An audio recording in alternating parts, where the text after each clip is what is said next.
long would you say you step away from your desk for lunch or to grab a cup of coffee? Well, you better watch out because all those minutes could be counted against you. Case in point, employees at the SEC are being warned that every break they take is being recorded and can be used against them. That's encouraging. It's a classic case of micromanaging. And if you ask me, probably the perfect way to upset your staff. Do you like it or hate it? It's today's Money Talker, and here now, Julie Roginski, Steve Moore, and Ari Zoldan.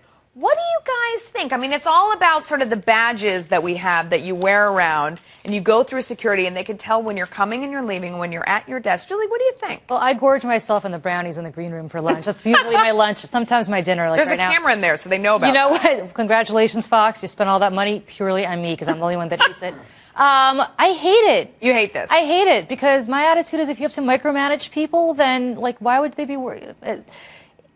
My whole thing is empower your employees, let them do their thing, and if they stink, get rid of them. But why micromanage them? If they're not good, if they don't want to step up themselves, that's when you get rid of them. I thought what was funny was that the SEC is spying on their employees. Right. That's okay with me as long as they're not spying. SEC isn't spying on Although me. that's the first thing I thought is that the SEC is really showing us how they feel about everyone. I mean, if they're spying on their employees, they're spying on all of us, and they are without question, right?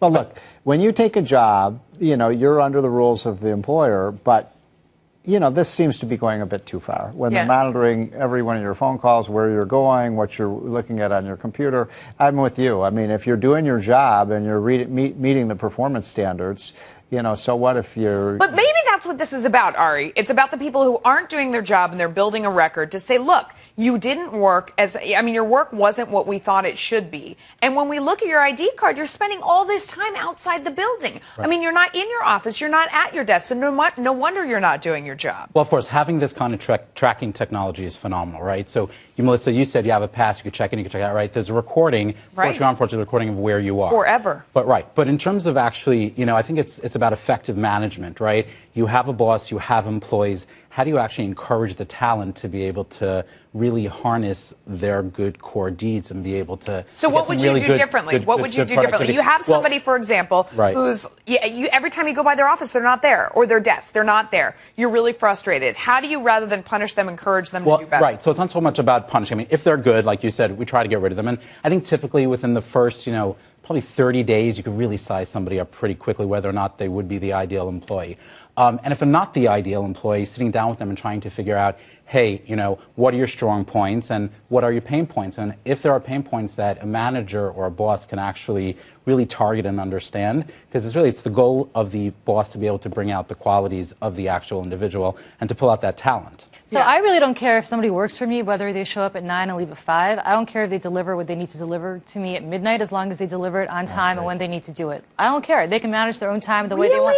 I really don't. I mean, if somebody's like not putting in the full day and as long as they're delivering what I need them to deliver. So the task that I give them, I would hope it takes them a day or longer but Julie, to deliver. in a large organization, it's very, very hard to do. Right. So it's sort of like, you know, if you're managing 500 people and you say, okay, as long as you give it to me by 5 p.m., it's fine. And then you come into the office and you look around and there's actually nobody there, or they're in the brownie room. And it goes beyond the brownie. Do not underestimate the brownie room. I won't. I mean, that could be energizing you. I mean, that's the other thing. Now you're getting really personal. Now you're getting personal. Now you're getting personal. You have some brownie over here. I know, probably right here, right? I might have some between my teeth. Sorry. I mean, it goes along the same lines. 54% of companies say that they have stopped their employees from going on social media sites. They don't want. I mean, just because you're at the desk doesn't mean you're being productive. You could be on there on Facebook. Look, listen, my guys aren't on social media all the time, and it's troubling. I see them. It's either Facebook, it's Pinterest, it's Instagram. So then fire them. They are on there. Blah. Yeah, they are, but it's almost like no, you can't. So yes, you can. You're saying you can't stop them? Yes, you can. 54% of companies do. You're able to. The problem is if you have somebody that's really good, right? And you know, they are spending, let's say, 25 minutes a day on. So, you know, what do? Do you say, hey, no more social media? Well, then they have their phone, and then that. But are they creating the product that you want them to create? Like if I were working at Apple and somebody told me design the new iPad or something, which I know nothing about, but if somebody said design the new iPad, I don't really care what time it takes me to design it. I have a task, and my job is to design the new iPad. I can do it at 1 a.m. I could be on social media 24 hours. Yeah, but collaboration is important also. Whatever. If the team isn't getting it done. Telecommuting is great, but like, if you can collaborate around a table and have that face-to-face interaction, there's so much more value. Agreed. Where are you going to draw the line here? I mean, do you want the cameras on your employees all the time? Are you going to monitor? Aren't they already? Are you going to monitor their emails? You're going to monitor their tweets? They are. And I think that's an invasion of privacy. Look, I've been an employer. Sometimes I'd walk by the person's office and the person was playing, a card game on the computer. And, or shopping online. That's simply, that's not something that somebody should be doing on the job. But I'm very uneasy about all of this stuff being hacked by the Isn't it the reality, though, now that everything you just mentioned is already happening? There are cameras. That doesn't make it right. Your badges. It doesn't make it right. Yeah. I mean, and I think that employers shouldn't be snooping on you if you're. They can read your email. They are seeing how much time you spend on whatever website. They can create a record of everything that you've been doing if they want to get rid of you. They do know when you're going. I bet every one of us here, everyone watching the show has sent an email from work that was a private thing that probably shouldn't have been done, and they don't want everybody reading it, right? I mean, we all do that. But the reality is they can. All right, guys, thanks so much. Thanks. My pleasure. Next.